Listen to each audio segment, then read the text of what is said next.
You're scrolling through Instagram at midnight. Again, there's your college roommate's promotion announcement. Your cousin's third vacation this year. Someone from high school just bought their dream house. And you're sitting in your cramped apartment, wondering why everyone else seems to have figured out life while you're still struggling to pay off student loans. You tell yourself to stop looking, but you can't, because somewhere along the way, their highlight reel became the measuring stick for your entire existence. Here's what nobody tells you about comparison. It doesn't just make you feel bad. It slowly erases who you actually are. But what if the solution isn't trying harder to keep up? What if there's an ancient truth that could set you free from this exhausting race you never signed up for? Meet Rachel, 37 years old, middle school art teacher in Austin, Texas. Single, lives alone with 2 rescue cats, drives a 10-year-old Honda. She's the person everyone calls when they need someone reliable. Shows up early to help set up church events. Always remembers birthdays. Genuinely happy for other people's success. On paper, Rachel seems content. Stable job, good friends, close family. Ask her how she's doing, and she'll smile and say blessed. But at night, when the apartment gets quiet, Rachel scrolls. Her younger sister just had her second baby. Her best friend from college is traveling through Europe with her husband. Her coworkers are buying houses, getting engaged, posting anniversary photos. And Rachel? She's been on 17 first dates in 3 years. None of them went anywhere. She's watching everyone else build the life she thought she'd have by now. The worst part isn't the loneliness. It's the shame. That voice that whispers, "What's wrong with you? Why is everyone else moving forward while you're stuck?" She volunteers more, works harder, stays busy, because if she stops, she'll have to face the crushing weight of feeling like she's failing at life while everyone else is winning. The breaking point came at her nephew's birthday party. Rachel was helping in the kitchen when she overheard her mother talking to her aunt. "I just worry about her. Everyone else is settled down. I don't understand why she can't find someone." Her aunt's response was worse. Maybe she's too picky, or maybe she's just not trying hard enough. Rachel stood there, frozen, holding a stack of paper plates. Not trying hard enough? She'd been on every dating app, gone to singles events, said yes to setups, smiled through 1,000 awkward conversations. She locked herself in the bathroom and cried. Not the quiet kind, the kind where you're sobbing into a towel so nobody hears. Because the people who were supposed to understand her the most had reduced her entire life to a problem that needed fixing. That night, driving home alone, Rachel realized something terrifying. She'd stopped living her own life. She was just performing someone else's script, trying desperately to catch up to a finish line that kept moving. And she was losing herself in the process. Rachel tried everything to fix herself. She read the 5 love languages and took personality tests to figure out what she was doing wrong. Hired a dating coach who helped her rewrite her profile and gave her conversation tips. It felt productive. But after 6 months and 12 more failed dates, nothing changed. She tried therapy. Her counselor was kind, helped her process childhood wounds, worked on her self-esteem. Rachel learned healthy communication skills and boundary setting. All useful, but it didn't stop the gnawing feeling that she was falling behind. She joined a women's Bible study at church. They talked about being content in your season, trusting God's timing, finding joy in the waiting. Beautiful theology. But when she went home and saw another engagement announcement, the contentment evaporated. Here's what Rachel finally understood. She wasn't just dealing with loneliness or disappointment. She was trapped in an invisible prison of comparison that measured her worth against everyone else's milestones.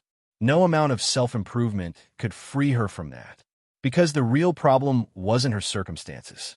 It was that she'd given everyone else's life the power to define whether hers had value.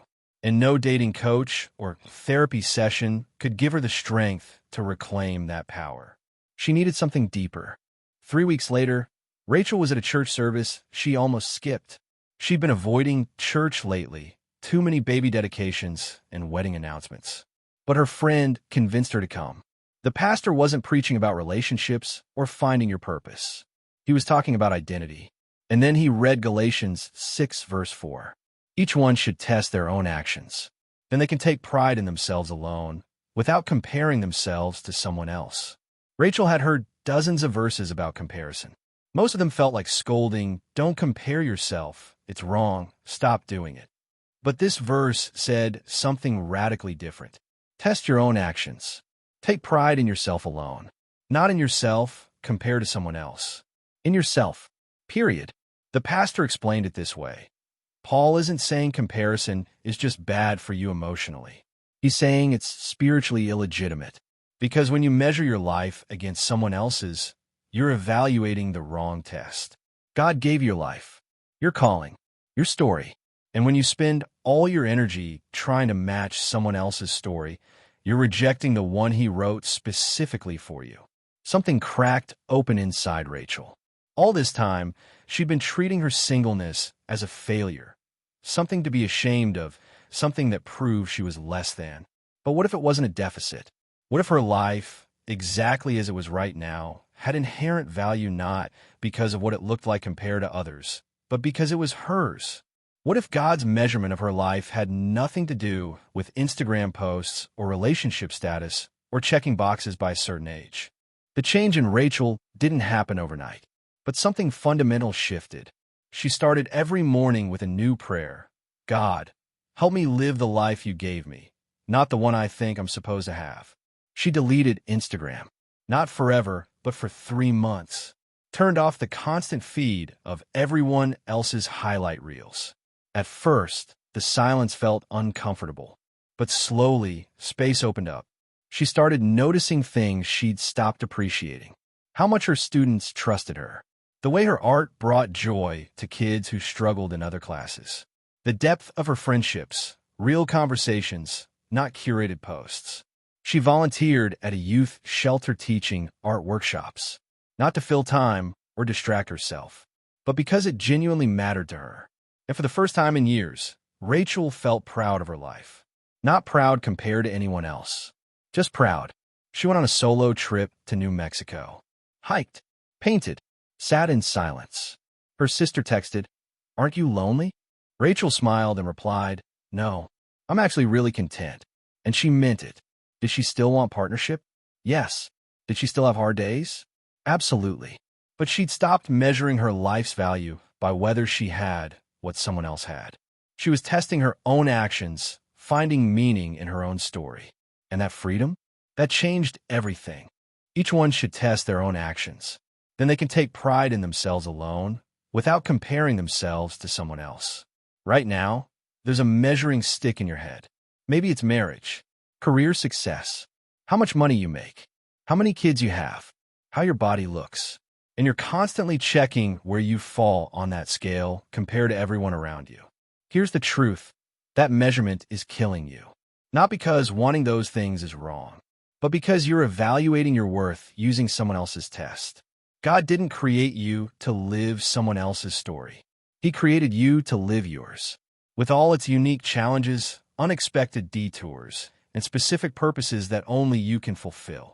When you stop comparing and start testing your own actions, when you ask, am I being faithful with what God gave me? Instead of, am I keeping up with everyone else? Everything changes. You're not failing because your life looks different. You're exactly where you need to be.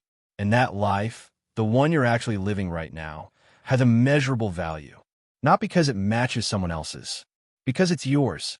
The question is, are you ready to stop running someone else's race?